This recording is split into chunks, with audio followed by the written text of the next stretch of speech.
Success in negotiation, it's 90% preparation and 10% inspiration. Maybe this is a little bit too much, but trust me that if you focus only in 90% inspiration, you should be inspired that day. So let me explain you the 3 levels of preparation, because preparation is not only understanding the thing that you're going to do or knowing your product or your service or your customer. It's much more than this. Preparation is at least 3 different levels of preparation. Level number 1 is the author. Level number 2 is the actor. Level number 3 is a human being. Let's start with the first one, the author.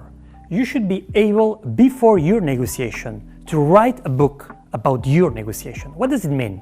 This means that you should be like an author, being an expert on the topic, but not only this, you should know who are the main characters, what's the story, what are the facts, what are the key elements, what they want, what's the future, what's going to happen in the future. So you should be able to write a book about your negotiation. You should be in a certain way an expert about the topic of the negotiation, about the story, about the characters, about the big picture, about all of those things. So this part number 1 of the preparation, the author, requires a lot of, let's say, intellectual work by yourself or with your people, with your team, but basically it's analyzing the situation, understanding the situation, and anticipating what's going to happen in this negotiation. Point number 1, the author.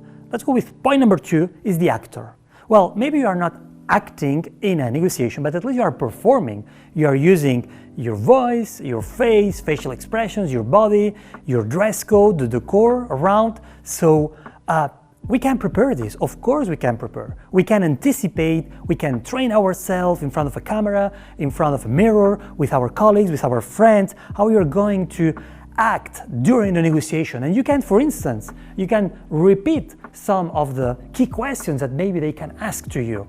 So preparation number 2, it's how you're going to use your voice, how you're going to use your body language, your facial expressions, how you're going to be dressed, and what's going to be the decor.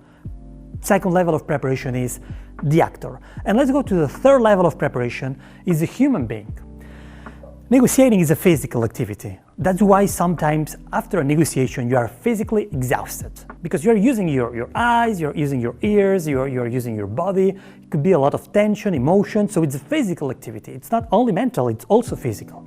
That's why we should be prepared from this human being perspective, which means basically 4 key things during the preparation time. And those 4 things, maybe this will surprise you, because something that we don't think spontaneously about that in our preparation time, which is sleeping well, eating well, doing some exercise, and finally avoiding toxic people. Let me focus on this last level of preparation, this human being preparation. Point number 1, sleeping well. Just think for a second, what happens if you don't sleep well? What happens if you go to a negotiation without sleeping? Well, at least you are tired, maybe more emotional, not paying the time to small things, and by the end you are less successful. So our suggestion is, before an important and crucial negotiation, go to bed early. Take your time to rest, to sleep, and then you wake up and you are prepared for your negotiation. So tip number 1 is sleep. Please go to bed early and anticipate this for your negotiation. Point number 2 is eat healthy. If you eat a lot and you go to a negotiation after, an amazing meal of, 3 pizzas and 4 burgers and so on, you will be tired digesting. So eat something healthy will help you to be more successful in your negotiation. Doing some exercise. As I mentioned, when you are negotiating, you're using your body and probably a lot of tension. You are sitting or you are in front of your computer negotiating remotely, and this requires a lot of your energy. So why not doing some physical activity to help you be in a good shape? And I know a lot of negotiators that before a crucial negotiation, they go out for a walk. They go out for some sports, some yoga, some cardio training, whatever you want to do. And point number 4 about this last level of preparation about the human being is avoiding toxic people.